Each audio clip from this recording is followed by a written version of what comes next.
I'm just going to put a little up this morning. I can hardly talk, and my whole side of my ear is like a bubble. You just touch it.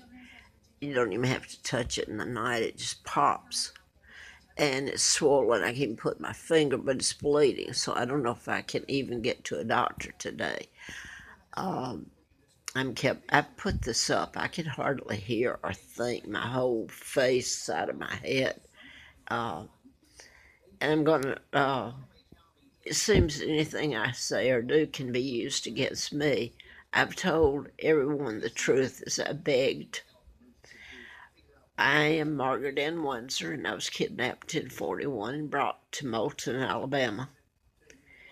And my dad never married Wallace Simpson. It was a plot to take him down. He was married to Claudia Ruth O'Keefe from Madison, Wisconsin.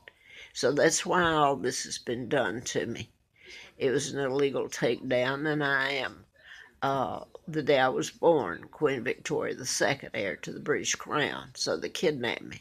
The Illuminati, the people that control your media, etc. I can hardly talk.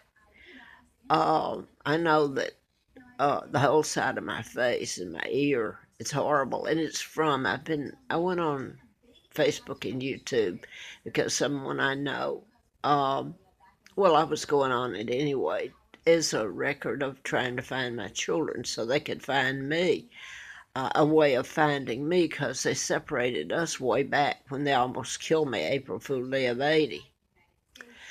And by the way, I will mention that I was illegally taken across the state line to Huntsville, Alabama by Lionel Dempsey, my ex-husband, and Philip and his wife, who told me, well, Philip works for the people who are doing this to you and was agencies of the government.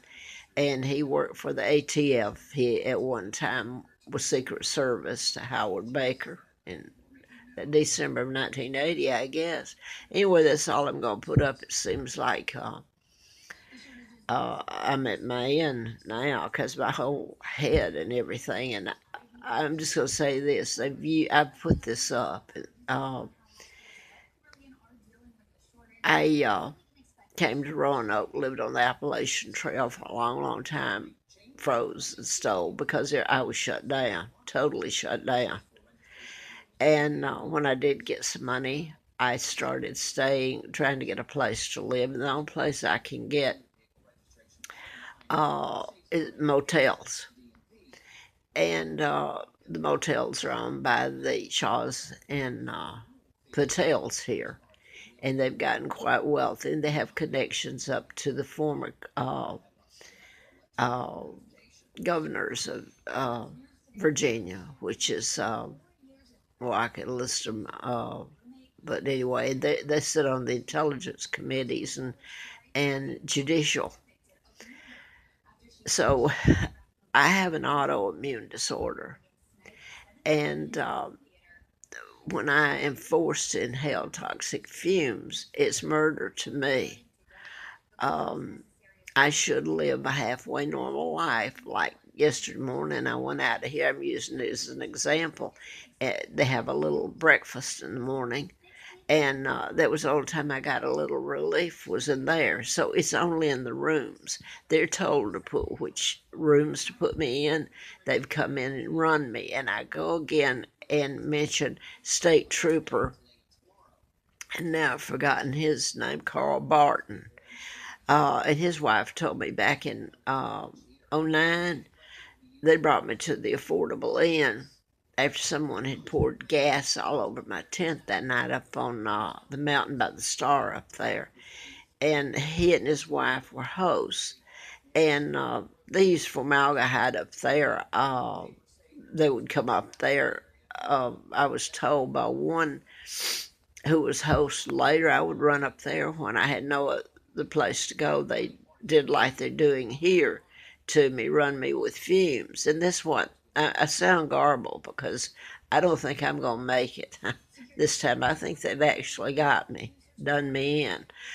Um, I'm in really bad shape right now. Um, but they run me with fumes, and that's what Carl Barton said. when he brought me over there. His wife brought me over there. This is how we run you with chemicals. Well, I'm allergic to them. It's only when I'm force fed them, and it's when I get the room, and in the room they are told to put me in. And I've tried to leave, I've said that over and over, and I've always run back here. I'm kept penniless, homeless. I've got other problems now that have come about because of the diet I'm on, the kind of food I have to eat. I don't have vegetables or anything like that, meats that I should have. Um, I'm kept penniless. And the other day, it's been hard to stay even here. Uh, but the other night, that would have been the, 22nd, I guess. I woke up and it was so bad I couldn't stand it. And then it affected my hearing. It's like bubbles in my ear and it pop, and it's bleeding. And it's my whole head now. And I finally knew I couldn't make any more that night. And yesterday morning was the day I have to pay the rent again for a week.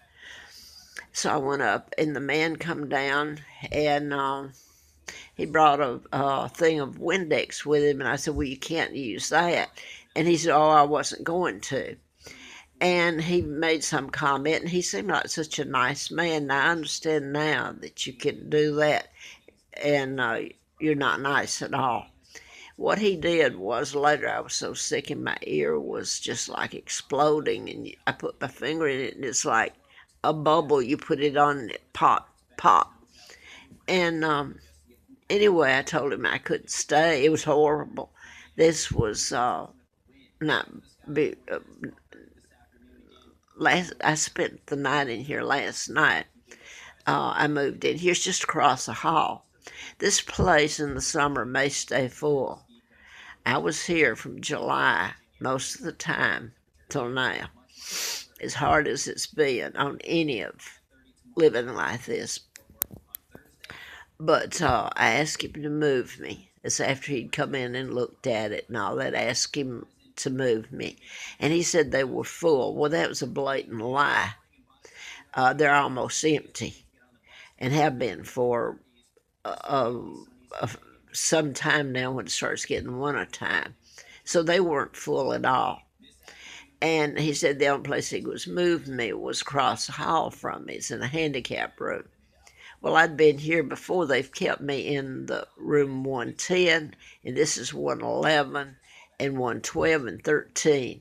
So they in all of this, they would say, well, we can move you. They tell us we can move you. So they're following whose orders? You know, that's behind all this, the government. I suppose it's the people that issued me the letter, the FBI, back in, 19, I can't even talk, 97 or think. Oh, was it 90? It really got me, 79. I'm sorry, 1979, June the 23rd. Ongoing investigation, national security involved. I'd done a book on medical malpractice trying to get it published. Anyway, I'm back to now, and they pretty much fixed me up. I moved across, and it took a good bit to pull my stuff. I'm in bad shape. I'm 79 years old. So I got in here, and the man come and turned it on. Oh, look, this is good. It looks like a new unit. Well, it's not. I was in here. This is one I was in before that was so bad. So they just moved me from one room to the other. I don't care where I go. And ask yourself how they can do that if you care. So I went in and paid rent. Yes, it's yesterday morning now. And even though this room was bad, I couldn't use the heat, and believe me, it's cold here. So he just moved me to another room that is the same or worse. And by the way, the patio door that usually I could open to get some fresh air is locked somehow, and I can't even move it. So I stayed here last night, and I mean, I've been closed down and begging for help in plain sight, and people think you can't do it. This is the United States. You're the good people. This has all been done. It's a hell on wheels and done in plain sight of everybody, and be begging on Facebook and YouTube. And people want to put back, oh, well, that's crazy. No, they've gotten away with it. As it stands now, the whole side of my head, my ear, everything, and they just move me from one room to the other. Oh, well, does it get warm? It heats. Well, it doesn't matter that they've deliberately pouring out fumes that kill me. Uh, so I guess that's all I can put up today. Uh,